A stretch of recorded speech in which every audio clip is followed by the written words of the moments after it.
오늘 말씀은 욥기 17장 말씀을 중심으로 부서진 내 계획이라는 제목으로 말씀을 나누겠습니다. 욥기 17장에서는 죽음을 임박한 욥의 한탄을 볼 수가 있습니다. 1절에 나의 기운이 쇠하였으며 나의 날이 다하였고 무덤이 나를 위하여 준비되었구나. 여기서 나의 기운이 쇠하였다 이렇게 말을 했는데, 이 말의 뜻은 나의 호흡이 썩었다. 다시 말하면 온몸에 병이 들어 죽어가는 욥의 입에서 나오는 호흡조차 썩은 냄새가 난다 하는 뜻입니다. 또한 나의 영혼이 고통으로 몸부림친다라는 의미가 있습니다. 욥이 얼마나 육신과 영혼으로 고통스러운가 하는 사실을 말해주고 있습니다.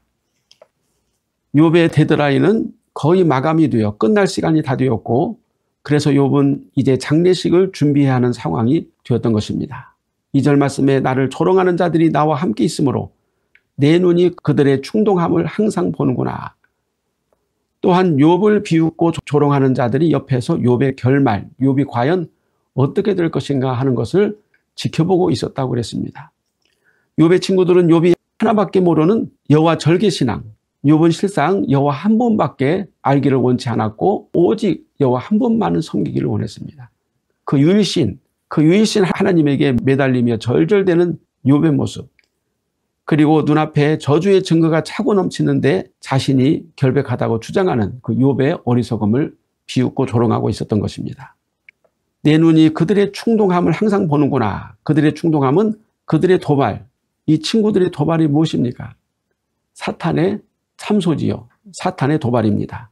사탄은 욥에게 엄청난 육체적 고통을 주고 사상적으로 부와 권력, 명예, 지성과 종교성을 다 완벽하게 갖춘 욥의 세 친구들, 이 세 명의 친구들을 보내서 욥이 믿는 여호와 경건한 신앙과 온전함을 채로 까불듯 충동하여 급기야는 욥이 여호와를 의심하고 자신의 경건한 신앙을 무가치하는 것으로 여기고 절망하고 낙심하여 여호와께 화를 내고 저주하도록 그렇게 사탄이 기획을 한 것입니다. 예수님은 제자들과 마지막 식사를 마치셨을 때 제자들끼리 누가 크냐 하는 논쟁이 벌어졌습니다. 누가복음 22장 31절에 이때 예수님은 이렇게 말씀했습니다. 시몬아 시몬아 보라 사단이 밀가부르듯 하려고 너희를 청구하였으나, 여기서 예수님께서 사탄이 밀가부르듯 하려고 너희를 청구했다 이렇게 말씀했는데, 이 말씀은 사탄이 예수님의 12제자 그 제자들을 쓰러뜨리고 넘어뜨리기 위해서 얼마나 안달복달을 하고 열망을 하는가에 대해서 예수님이 말씀해 주고 있습니다. 사탄이 엄청난 시험을 주어서 예수님의 12제자를 쓰러뜨릴 것이라는 예고를 예수님께서 하신 것입니다. 사탄은 예수님의 12제자들을 넘어뜨리고 예수 복음을 전하지 못하게 하려고 모진 고통과 시험과 박해 그리고 영적 고민에 빠뜨려서 결국 예수님을 배도하게 만들려고 혈안이 되어 있다 하는 사실을 예수님께서 영적으로 말씀해 주신 것입니다. 그러나 예수님은 어떠하셨습니까? 내가 너희의 믿음이 떨어지지 않도록 기도하고 있다. 내가 기도하고 있다. 마가복음 9장 49절에서 사람마다 불로써 소금치듯 함을 받으리라고 말씀하셨는데, 이 세상 사람들은 누구든지 고난과 시험으로 평생 달달 볶이게 됩니다. 인간을 시험과 고난과 여러 가지 번민으로 달달 볶는 자가 누굽니까? 바로 사탄이죠. 우리가 예수를 믿으면은 시험에 걸리지 않고 어려움이 오지 않을 것이라고 생각하지만, 그러나 엄청난 불시험이 옵니다. 우리가 예수 믿고 세상에서 오는 불시험을 잘 견디면 영생을 얻어서 하나님의 나라 천국으로 들어가지만, 세상의 불시험을 어떤 사람들은 먹고 마시는 것, 쾌락, 돈, 명예, 권세로 무마하려고 온갖 세상의 쾌락에 빠져 있는 사람들이 있습니다. 이 사람들은 결국 마귀의 덫에 걸려서 지옥으로 떨어지게 되고 마는 것입니다. 욥은 사탄과 그의 친구들의 불시험 속에서 이제 여호와 신앙을 굳게 붙들고 시험을 이겨내느냐, 혹은 시험에 걸려 하나님을 원망하며 불신앙으로 넘어지느냐 하는 판국에 있습니다. 욥은 점점 지쳐가고 죽음이 바로 턱앞에 와 있다는 사실을 알고 하나님에게 호소하며 마지막 끈을 잡고자 합니다. 욥은 욥기 16장 19절에서도 말했지만 17장 3절에 청하건대 나에게 담보물을 주소서, 나의 손을 잡아줄 자가 누구리까 하면서 중보자와 담보물을 하나님에게 간청했습니다. 생명의 촛불이 꺼져가고 영혼이 점점 흔들려갈 때 욥이 마지막으로 붙잡을 수 있는 소망은 나의 보증인 나의 담보물을 하나님이 주시는 것입니다. 과거에 일본 난카이 대지진에서 쓰나미로 인해서 많은 사람들이 죽었는데 그때 통계로 보면 약 21만 명이 죽었다고 합니다. 그런데 그때 극적으로 살아난 사람들의 이야기가 화제가 되었는데 어떤 분은 쓰나미를 피해 높은 산 언덕으로 올라가서 피했는데 그 당시 쓰나미 높이가 얼마나 높은지 30m까지 올라왔다고 합니다. 그래서 그 쓰나미에 휩쓸려서 이제 죽게 될 상황이 됐는데 그때 그 사람은 굵은 나무를 부여안고 죽을 힘을 다해서 고투를 벌인 후에 가까스로 바닷물에 쓸려 떠내려가지 않고 조사일생으로 살아났다 하는 이야기를 제가 들은 적이 있습니다. 그 급물살 또는 쓰나미에서부터 그를 살려준 것은 바로 뿌리가 아주 튼튼한 나무였다. 욥은 죽음이 코앞에까지 오고 영혼이 혼미해지지만 마지막까지 나의 담보물 나의 보증인을 하나님에게 강청하며 여호와의 믿음을 놓지 않았던 것입니다. 3절에 청컨대 보증물을 주시고 친히 나의 중보자가 되옵소서라고 죽을 힘을 다해 욥은 하나님에게 부르짖는 것입니다. 여기서 보증물은 확실한 보증 또는 보석금을 뜻하는데 하나님께서 친히 욥 자신의 보증이 되어달라고 간구하는 것입니다. 만일 하나님이 나를 보증서 주신다면 주 외에 나로 더불어 손을 칠 자가 누구리까? 누가 나를 해하고 나에게 타격을 주겠습니까? 하나님이 나의 보증인이고 나에게 담보물을 주신다면 어느 누구도 어떤 악한 자도 사탄도 나를 해칠 수가 없습니다. 참소하는 사탄도 자기를 악하다고 고발하는 친구들의 말도 결코 그로 인해서 제가 상처받지 않을 것입니다. 우리 성도들은 마지막까지 승리하기 위해서 사탄의 불화살을 맞아도 상처를 입지 말아야 하는데 그 사탄의 공격으로부터 우리를 막아주고 우리를 치유해주는 능력이 무엇입니까? 바로 예수님의 보혈, 예수님의 의, 예수 믿음인 줄로 믿습니다. 욥은 그 당시 보증을 하나님에게 요구했지만 하나님이 어떤 방식으로 보증을 서실는지는 확실히 알지 못했을 것입니다. 그러나 욥은 하나님께서 어떤 방식으로든지 자신을 위해서 보증물을 주시고 보증을 서주실 것이라고 믿고 하나님 앞에 생명줄을 붙잡고 마지막 순간까지 간구하고 간청하는 것입니다. 여기서 욥이 말하는 보증물은 예수님의 보혈이고 보증은 예수 그리스도를 뜻하고 있는 줄로 믿습니다. 구약시대에는 죄를 속하기 위해서 속죄제물을 하나님에게 바쳤는데 그것을 속죄값이라고 합니다. 양의 생명과 피를 하나님에게 대신 바침으로 죄인이 죄삼을 받고 생명을 얻게 되고 죄값을 받지 않는 은혜의 제도를 하나님이 이미 우리 인간들에게 정해주셨다 하는 것입니다. 그 구속의 제도가 바로 예수 그리스도를 통해 이 땅에서 실제로 이루어졌고 예수 그리스도께서 십자가에 죽으시고 부활하심으로 하나님께서 명하신 과거의 희생제물의 효과가 100% 누구를 통해서 예수님의 십자가의 죽으심과 부활을 통해서 그 희생제물의 효과가 100% 완성이 되어진다 하는 것입니다. 만일 예수님께서 십자가에 죽으시지 않으셨다면 과거의 속죄제물은 다 허탕이 되고 맙니다. 그러나 예수님께서 하나님 아버지에게 순종하심으로 자신의 몸을 십자가에 내놓으시고 죽으신 지 3일 만에 부활하심으로 모든 속죄제도가 완성되어진 것입니다. 지금은 우리가 예수님을 믿고 그의 피로 죄사함을 받으면 완전한 속죄가 이루어져서 죄로부터 자유롭고 성령으로 거듭나서 하나님의 자녀가 되어 영원한 천국에 들어갈 수 있게 되어지는 것입니다. 욥이 구체적으로 예수 그리스도를 생각하지 않았다고 하더라도 예수님께서 십자가에 죽으심으로 욥이 하나님에게 드린 번제 그리고 여호와 하나님을 믿는 욥의 믿음이 예수 그리스도 십자가로 부활로 완성이 되어지는 것입니다. 그리고 하나님이 정하신 희생제물의 핏값을 사탄도 어떤 누구도 어떤 독재자도 어떤 핍박자도 결코 빼앗거나 회방하지 못한다 하는 것입니다. 4절에서 5절 말씀에 주께서 그들의 마음을 가리어 깨닫지 못하게 하셨사오니 그들을 높이지 마소서. 보상을 얻으려고 친구를 비난하는 자는 그의 자손들의 눈이 멀게 되리라.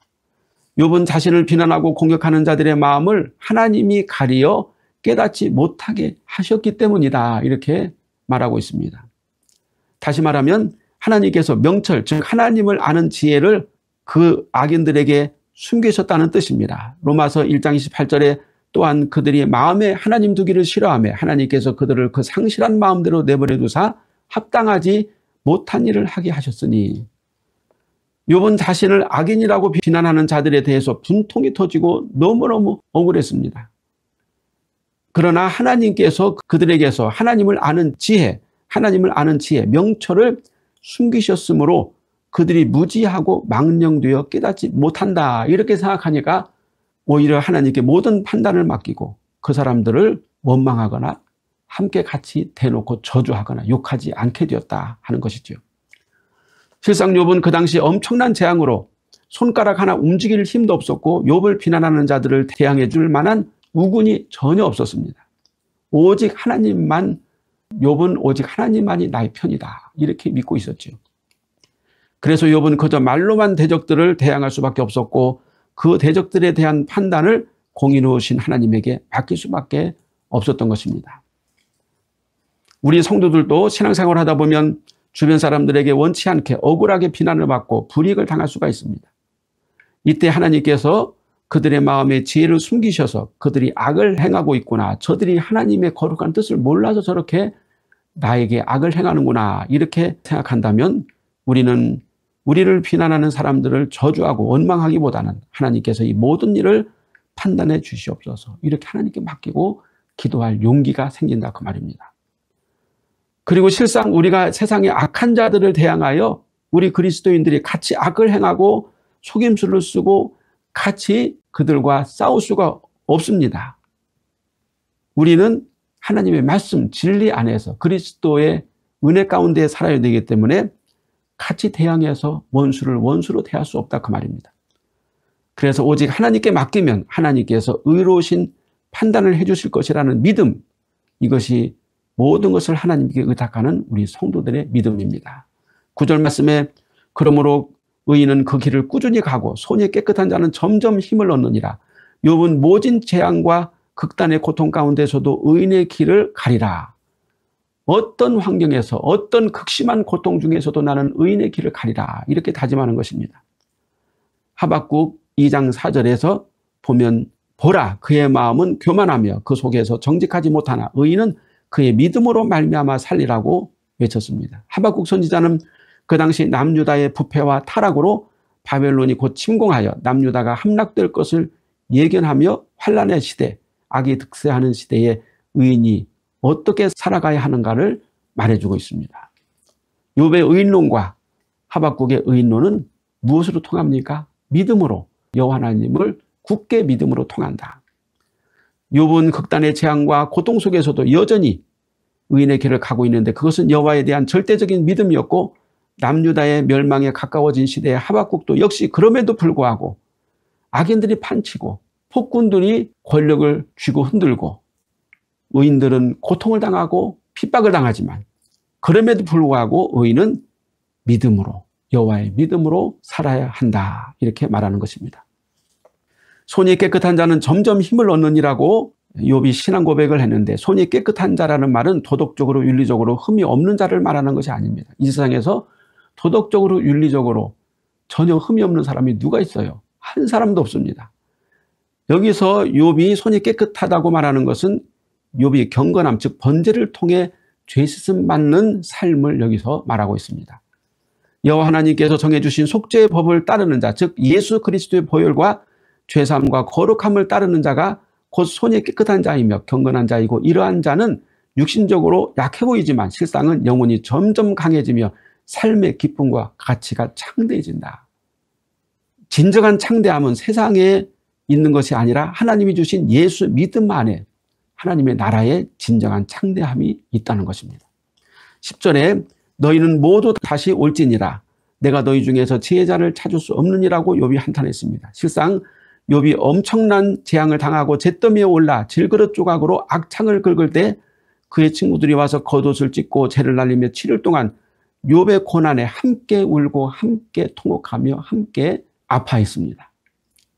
아마 이때만 해도 욥은 그 시대의 지혜자들이며 최고의 인격자들인 친구들이 자신의 고통을 이해해주고 위로해 줄 것이다. 내 마음을 알아주겠지. 이렇게 기대를 했을 것입니다. 그러나 욥의 기대와는 정반대로 그의 친구들은 욥을 비난하고 악인 취급하고 원인 없는 결과가 없다.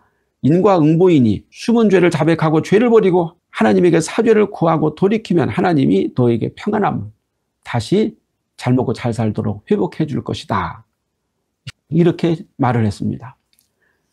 이에 욥은 아니다. 나는 결백하고 이 끔찍한 재앙을 받을 만한 악을 행한 적이 없다고 하면서 자기가 믿는 여호와 하나님의 이름을 걸고 맹세하기까지 하자 친구들은 너 교만하다. 네 교만함이 악하다고 정죄하고 점점 그 강도가 강해져서 나중에는 악인 중의 악인, 천인 공로할 악인으로 욥을 낙인을 찍기까지 했던 것입니다. 욥은 친구들의 막말과 비난 공격에 치를 떨면서 이제는 더 이상 친구들에게서 위로나 해결책을 찾을 수 없다고 말하고 있습니다. 그러면 욥이 끔찍한 고난 중에서 진정으로 찾는 지혜자는 누구일까요? 그 지혜자가 그의 친구들 중에서 이 세상에는 없다고 욥이 말하고 있습니다. 여기서 욥이 찾는 지혜자, 즉 한 명의 지혜자는 누굽니까? 그는 하나님처럼 공명정대하고 의로워야 하는데 이 세상에서는 절대 찾을 수가 없습니다. 그러면 그는 누구일까요? 욥은 욥기 16장 21절에서 뭐라고 이미 말했습니까? 인자다. 그렇게 말했어요. 사람과 하나님 사이에와 인자와 그 이웃 사이에 중재하시기를 원하노니.